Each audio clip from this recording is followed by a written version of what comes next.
The new McCrispy Strip is here. Dip approved by ketchup, tangy barbecue, honey mustard, Sprite, McFlurry, Big Mac sauce, double dipped in buffalo and ranch, more ranch, and creamy chili McCrispy Strip Dip. Now at McDonald's. Ba-da-ba-ba-ba. Whatever the occasion, effortless elegance is right this way. Because Hilton brings you new ways to stay courtesy of the Nomad London. And it doesn't stop at award-winning dining in a space draped in velvet and illuminated by vintage chandeliers. No, this day goes beyond with unparalleled personalized service and attentive hospitality. Oh, and did we mention the Nomad London can be booked using your Hilton Honors points at Hilton.com? Hilton, for this day. Welcome back, folks. This is the More Money Show on WABC. I hope you're all having a wonderful weekend. I want to bring on now a good friend and colleague of mine over the years, Donna Arduin, who is now the Chief Financial Officer for the Kennedy Center. And I think this is just an amazing story of what's going on with the Kennedy Center, happening with their books, what's happening with the kind of political correctness and wokeness at the Kennedy Center, which the director of that center is Ambassador Grinnell. And Donna, first of all, thanks so much for joining. Oh, thanks. Always great to. I've enjoyed working with you over the years. Yeah, that's for sure. A lot of time together when I was for governors, and you were rating us, and including the governor of New York, right? Didn't you work for Pataki at one point? I did. I did in Illinois and California. Job. But so the things that we're going to be talking about that I found at this lovely, beautiful not-for-profit look a lot like some of the practice seen in governments like New York, Illinois, and California over the years. So one of the reasons I wanted to get you on is I was seeing this headline from the other day about the fact that the Hamilton, show, the play, was supposed to run at the Kennedy Center, but it was canceled. I believe because they don't like Trump, and I don't really understand why they would cancel.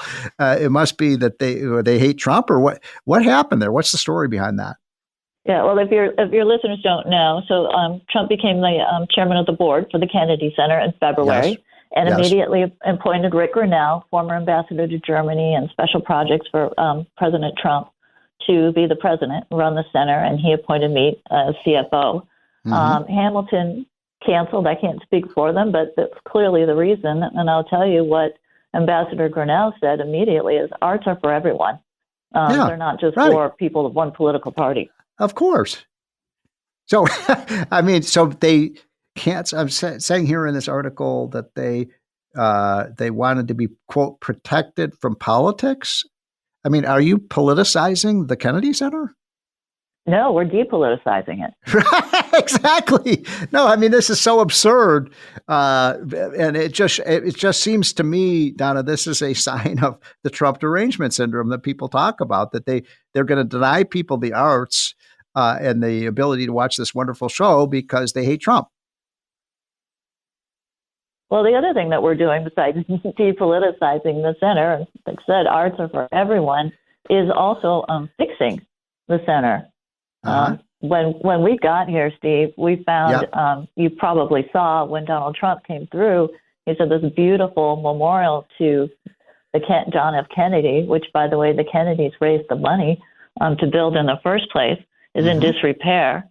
And we also found that the finances are significantly in disrepair. Well, they were. We've taken immediate steps to reverse that with both reducing our expenditures, getting our budgets in line, but also with new plans and new people, new marketing plans, new fundraising plans. So there's a lot of excitement and brewing at the Kennedy Center. So what is the status of, by the way, I drive by the Kennedy Center. It's beautiful, actually, the new art around the Kennedy Center. So congratulations to you. But have you seen it in the evening? In the evening, it's lit up red, white, and blue now. Beautiful, beautiful, beautiful. I'm just so proud when I go over that Memorial Bridge and see the lights and the structures there. It's a beautiful building and it's amazing.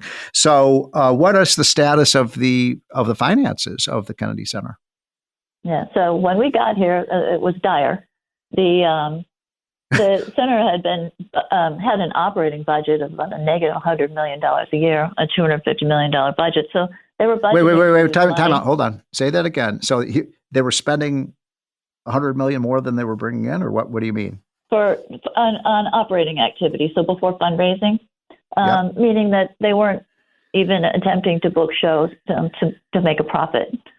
And so the fundraising was supposed to fill in for that instead of endowment building, which it should also be doing.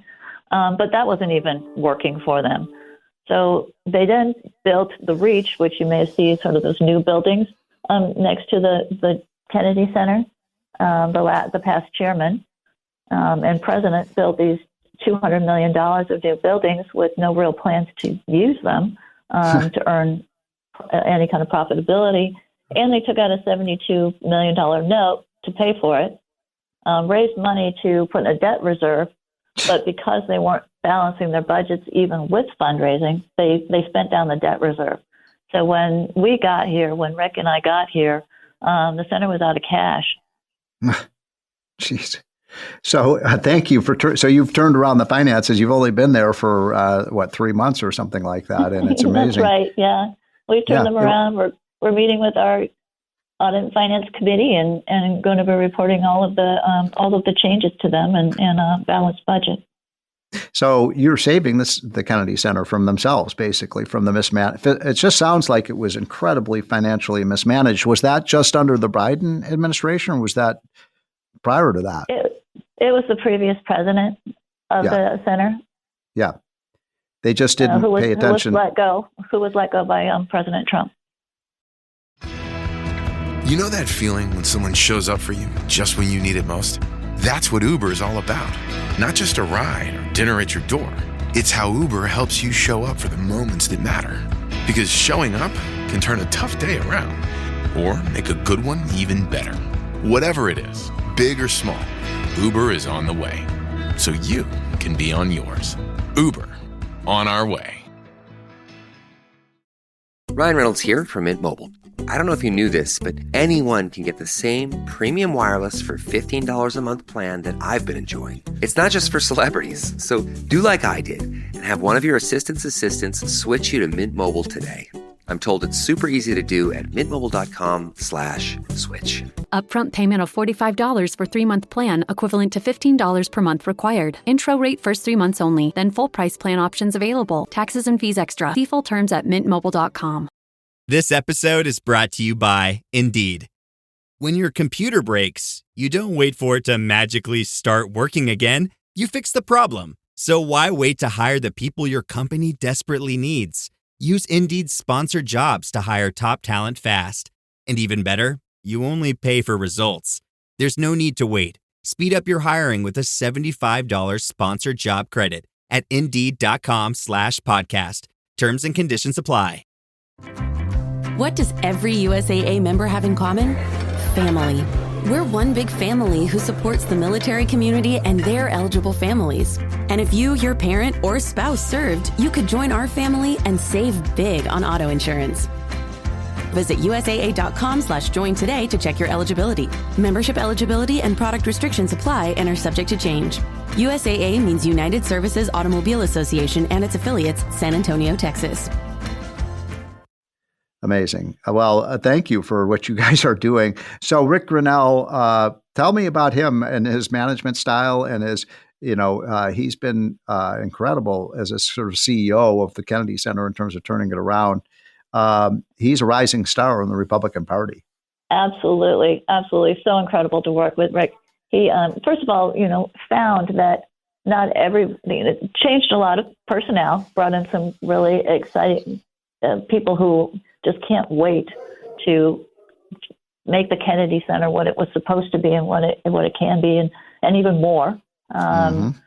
Bringing in not just the same fundraisers that we always had, but bringing in shows and performers that may have never thought of performing here before. We have Dolly Parton coming. When musical acts come, they play with the orchestra, so it's just lovely.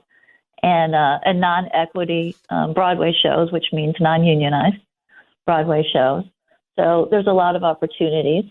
He's also found that, because of his management style versus the previous style, I found that people have a lot of ideas around here that they were just never able to, bring to bear or even talk about. And now they've just been unleashed with their creativity. So one of the things that makes me nervous about the Hamilton show being canceled is that we'll see. I worry that other great shows won't be coming to the Kennedy Center because of political reasons, because of the hate Trump syndrome. But you're saying you think you'll get the top shows as you've been getting for many decades. Well, in different shows, like I said, if you depoliticize it, there are people that may have not come and played before that are welcome now. Yeah. Well, that's fantastic. I mean, this is really great news. Great. It's really great. Well, you have to come. Yes, I do want to come, and I love the Kennedy Center, but it has been it's been taken over by liberals in recent decades, and that's turned a lot of people off. It hasn't been for everyone, and I love your guys' attitude that the Kennedy Center is for all of us, and politics should not be part of the arts. Absolutely. So I invite all of your listeners to come to a show. Go on the Kennedy Center website and see what you want to come see. Well, you know what you're doing? You're making the Kennedy Center great again, Donna. So that's Donna Arduin. She's the chief financial officer. What Donna does is she turns around. She's a turnaround artist, and you've done that in so many states. And now you're doing it for the Kennedy Center. And we need you to maybe do that with many other government agencies. Thank you, Donna, for the update there, folks.